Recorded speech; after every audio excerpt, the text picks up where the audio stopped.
Hey guys, welcome to the shop.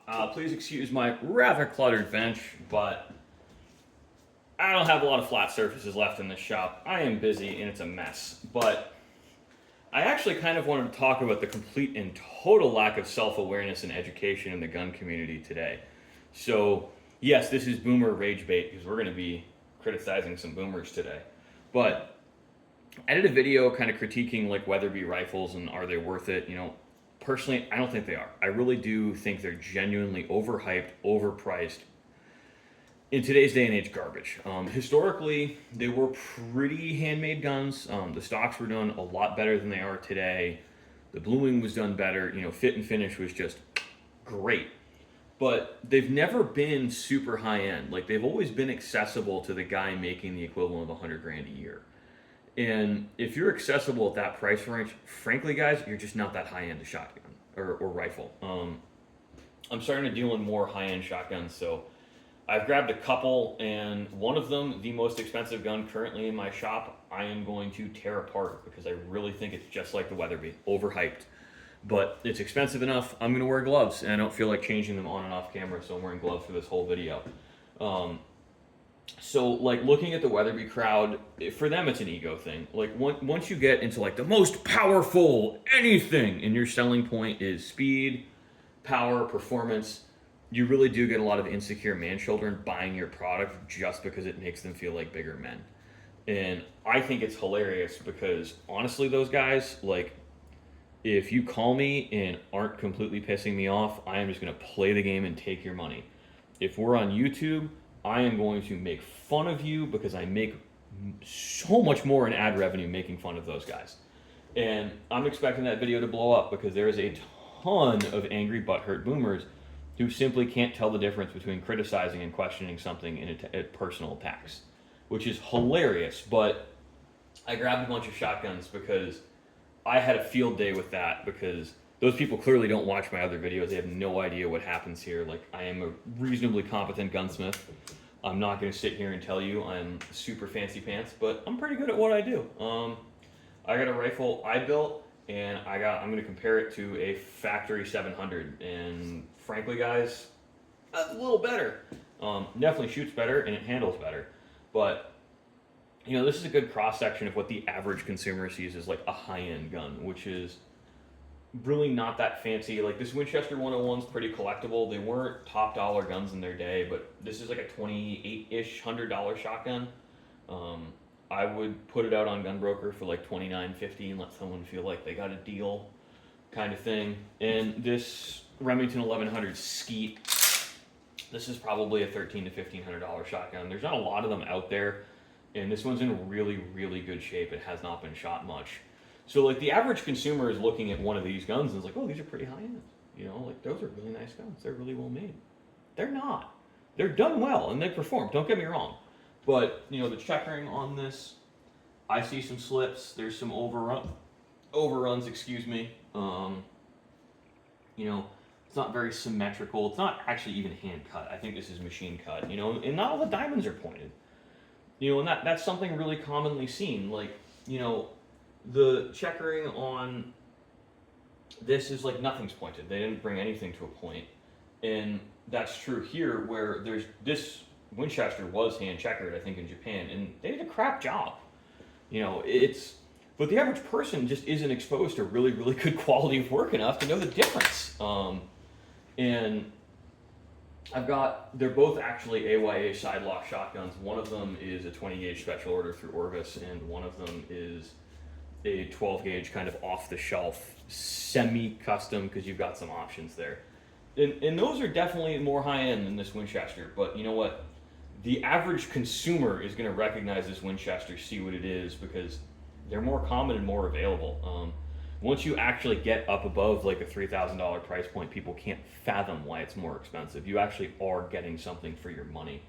I just wanted to grab these because we're kind of using them as reference pieces, for lack of a better term. And I'll throw this back in the safe. There's going to be some shuffling of guns today.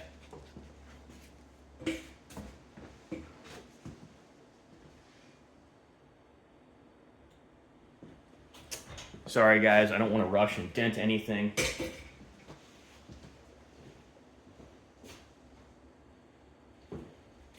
So this rifle is one of mine.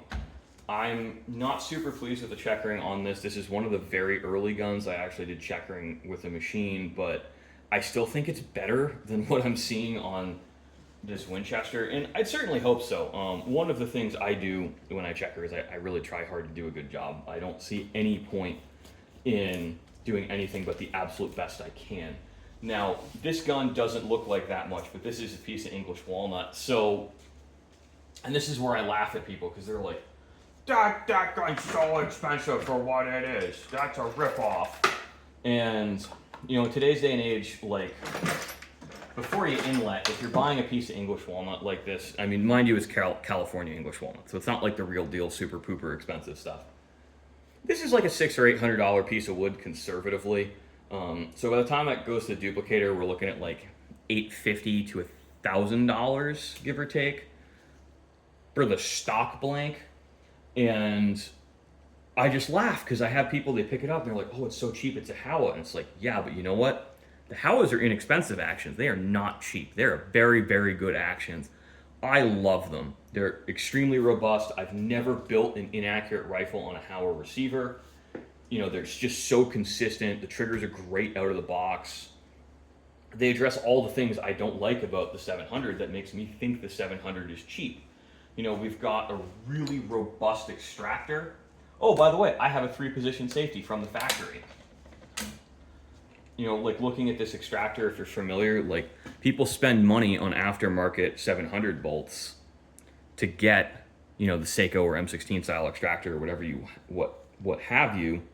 And oh, by the way, this is how easy it is to disassemble the bolt for cleaning. It's easier actually if I don't have gloves on, so I'm not fighting, but I can pull the firing pin assembly out just like that to clean it and oil it. So, like, I'm looking at this and it's like, oh, well, that's not a high-end rifle. It's just a Howa. It's like, yeah, that's your consumer ignorance showing. You know, if we look at the 700, I need a tool to take it apart. And yeah, it's a little more fumbly to get the bolt out because of where they put the bolt release, but these extractors break. They're not that strong. Now, whether or not it's actually an issue is up for debate. I think they're good enough, so unless you've got a busted extractor, I would say don't spend the money on upgrading. I don't waste it because these are adequate. But this is basically an NIB 80s production, and look at that. That's not rust. That's just they didn't degrease properly. So this is a new in box. As far as I know, it's never been fired. The box, unfortunately, was not stored very well, and it was stored separately from the gun, but this thing is brand new. Any discoloration on here is from when I oiled it. There's literally no wear on this gun. So don't give me, that's wear. No, this is just Remington factory quality control's not that good. But people love their Remingtons because the world of rifles just got shittier around them. It's not that the Remingtons are that good.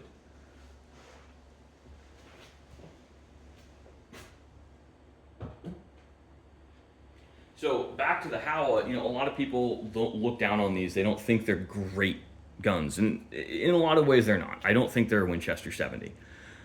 I use them because they're $500 actions. They're very, very good. They're very consistent. They're just a little bit heavy. You know, I don't feel like investing the machine time into them to cut weight on them, so I don't. This is like an 8.5 pound rifle, maybe 9. I'd have to weigh it again. I do have a relatively heavy barrel on this because really in all seriousness this is a, you know, a range target rifle that happens to be in a woodstock. I wanted something that looks really nice and feels really nice when you pick it up and feels solid, but I also wanted something that was heavy enough to absorb the recoil because I shoot this at the range, guys. Like, it's not, this is one of my range toys. It's not a hunting rifle. It's a hunting rifle.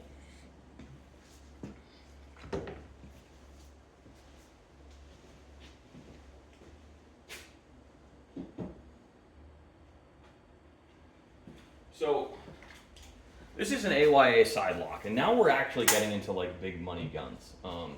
This one has some cosmetic issues on it, which I'm addressing. because I'm trying to turn this into like a $3,800 or $4,000 shotgun into about $5,000. And in my opinion, guys, you don't really get a ton for your money at this price point. I think you do and you don't. Now, it's beautiful case color. Like, I gotta say, their case coloring is beautiful. And they also do a really good job on their bluing, but their checkering sucks. And it's one of those things, like, I talk to really, like, specialist gunsmiths, and they're like, yeah, AYA checkering's not that good. It's night and day better than when you look at this Winchester, which is not a bad shotgun. I think the Winchester, in terms of I want to do shotgun things with my shotgun, I would buy one of these in 12 gauge before I bought the AYA. Now, if you want an art piece, buy the AYA. I'm just going to pop this forend off. Like, look at the wood on this in the engraving. The engraving in wood on this is beautiful. But, you see stuff like this in the corners of the checkering focus. You see how they don't bring the line up? There's little, like, just, that's not good. That's not good checkering. And it's acceptable at the price point because the average person's not going to notice that without a magnifying glass, really. And on a gun like this, to do a really, really good job checkering, you're looking at another hour to 2 hours on the forend and probably 3 hours on the grip, because these grips are actually really hard to checker, guys. If you're not a hand checkering guy and you've never done it, these wraps, like, this is brutal when you try this. And I think a different guy did the wrap than did the forend iron, because this is actually pretty well done. They didn't do a great job on the borders. They didn't go all the way up to the borders. But this is also done in a flat top style. Like, you can clearly tell that this was not meant to be pointed, because this is, inspired by an English gun and their side locks. So you unscrew this and your locks come out each side. I mean, again, look at this engraving. It's incredible. Like, the engraving is just, I'm speechless. I love it. I'm so impressed by it. And I think they do a really good job. And what's actually funny, guys, is this is kind of, you circle back around, a lot of people look at sort of the low-end guns and they're like, oh, it's got fixed chokes. That's a cheap thing to do. Not necessarily. When you start getting into the $3,000 and $5,000 and $10,000 and $20,000 shotgun range, almost all of them have fixed chokes. The reason to do that is because you can make the barrels lighter. Guys, this is a 12 gauge that weighs like 6.5 pounds. It's when you pick it up, you feel like you're picking up a toy. It might be 6 3/4. This is 20 gauge gun territory in weight. And I'll take it back apart because I really don't want to bang the barrels into something while I'm looking at this on camera. You'll see how it's been bored out. So that's to cut weight on these guns. Again, I don't know every single AYA off the top of my head, but normally on these, this is actually, underneath here you have your screw and it's clamping on the side lock. There's not a draw bolt like we see on a lot of American guns. That draw bolt thing is kind of like a cheaper production because you don't have to be as good fitting your buttstock. But again, really tight gun, really well made. Like, look at these features. And the other thing too, I laugh because, like, oh, you just don't know what high-end guns are. Like, I'm a little triggered by that comment because, like, I work pretty hard and do pretty good work. This is really fine. I think it's Turkish walnut. I'm not 110% sure. But this piece of Turkish walnut is probably, if you were going to buy it individually in this grade, probably about $800, $600 now. Turkish walnut's not cheap. And I'm going to show you the next gun that is probably conservatively, if I would insure it for about 50 or 60.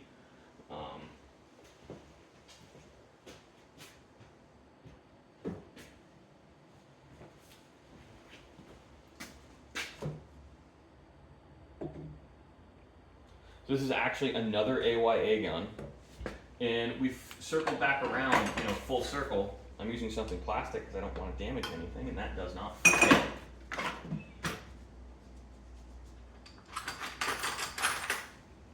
we've circled back around to a really pretty simple gun, no color case hardening.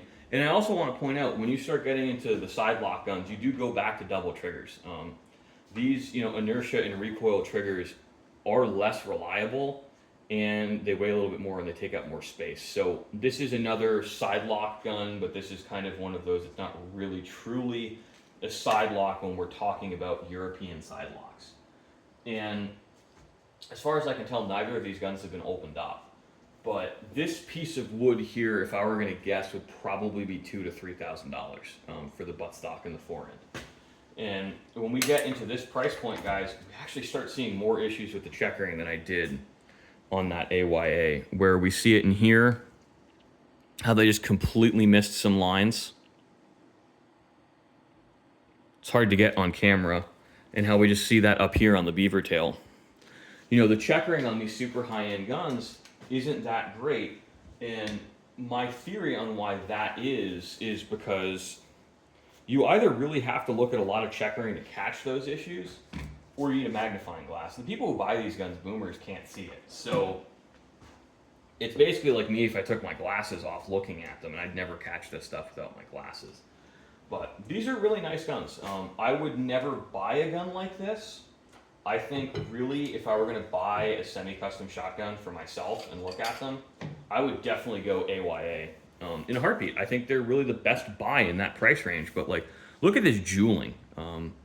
The metal work on this gun and the wood to metal fit is impeccable. It is certainly something that I would never see this kind of quality in anything you could buy off the shelf for the most part. And we just look at the grip. I wanted to show you a couple spots where you look at these super high-end guns and there's problems with them. But when you get into hand checkered stuff, that's common. And there's a lot of time pressure on these guns because they're built and put together by 5 or 6 or 7 subcontractors. There's one guy doing everything. And if there's a holdup in the process, it's a problem, and checkering is the absolute last step. So when the checkering contractors are often really rushed by whoever is, again, contracting the work, and we see this is very English actually, so you can't see this, but what the English would do is they'd actually have the wood proud of the metal. So when I was working at a high-end custom shop, what we would do is we'd actually take 2 layers of frog tape, and I'd cut with a razor blade. So when you're sanding, once you started to cut into that second layer of frog tape, you had your wood to metal fit was where it was supposed to be. And we have really sharp corners on it. Now, this gun has some soft corners around these teardrops. I always forget what to call them, but I think that's on purpose. This gun is really quite beautiful. I'm just looking at the checkering and it's painful because I know I can do better, but the actual owner of this doesn't want me dealing with the checkering. That's not in my bailiwick right now on this gun. It's mostly just clean up, function test, make sure everything's in working order, because this has been sitting in a safe for, I shit you not, 50 years. So that's not surprising there. And you actually circle back around. I don't personally like pure oil finishes. I think they're not durable enough. I don't recommend them, but I do them for people if they ask me to. These guns are just straight oil finish, nothing else. Pure tung oil. I am giving both of these guns a few more coats because there's some wear and tear on them. I want them to look their absolute best because this one is up for sale. Once it gets some tender loving and care. And it's a beautiful shotgun. I wish I could afford to keep it. I just can't. And I would definitely chap a lot of asses because I'd cut this stock down and put a recoil pad on it. I don't think you should make guns uncomfortable to shoot. Your shotguns, when they're this light, need recoil pads. This is a 20 gauge, and it's 6 pounds even, if my scale is accurate. And that'll slap you around. I don't think I'd actually enjoy shooting a 20 gauge with no recoil pad that's that light, because it would just hurt.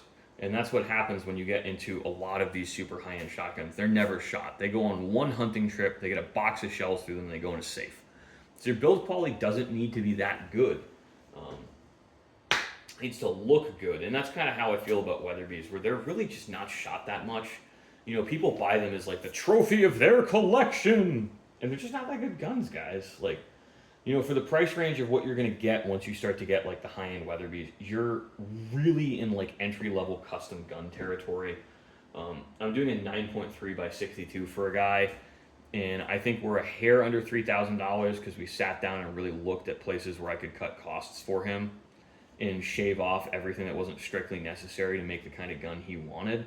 So like if he had to go buy an action, we're building it on a post 64 Winchester. We're at the same price as one of the higher end Weatherby's, and he's going to get a much nicer rifle and a much nicer piece of wood. And he's going to get something that actually fits and hopefully doesn't blow apart if you put more than a couple boxes or shells through it. If I have a stock, so I can show you. One of the reasons I hate Weatherby's so much is if you actually get in here on the recoil lug, there's a plastic block and a little piece of all thread in there, and that's what holds the stock together from splitting. I think that's a really bad solution. I'm not a huge fan of it. I'm not sure whose rifle this is going to go on. I don't know if it's going to be one of mine or I'm actually just going to sell it. But I got a pretty nice Mauser Action in 30-06 that I'm just going to do a plain Jane semi-custom gun for myself, really, because I like doing it and it'll make some fun YouTube content. It's going to be a beautiful rifle. I think it's going to handle nicely. It's going to be light. I'm going to put a Shineland #1 contour on it, and we're going to cut every ounce I can. And the idea here is I have a 7-pound with optic 30-06. This is going to slap you around, but it's still going to be a really nice looking gun and a nice handling gun. And this is truly going to be built into a hunting rifle, not a hunting rifle. So guys, I hope you enjoyed the video. I'm kind of going to laugh because I know anyone who watches to this point is probably not going to be one of the angry commenters, but I know there's going to be a ton of angry commenters because, again, people can't separate their own egos from the things, and it's like there's objectively good quality work and there's good for the price point. And I think both of these shotguns are absolutely good quality work. I just think at the price point, this one leaves a little bit to be desired. So thanks for watching, guys. I hope you enjoyed.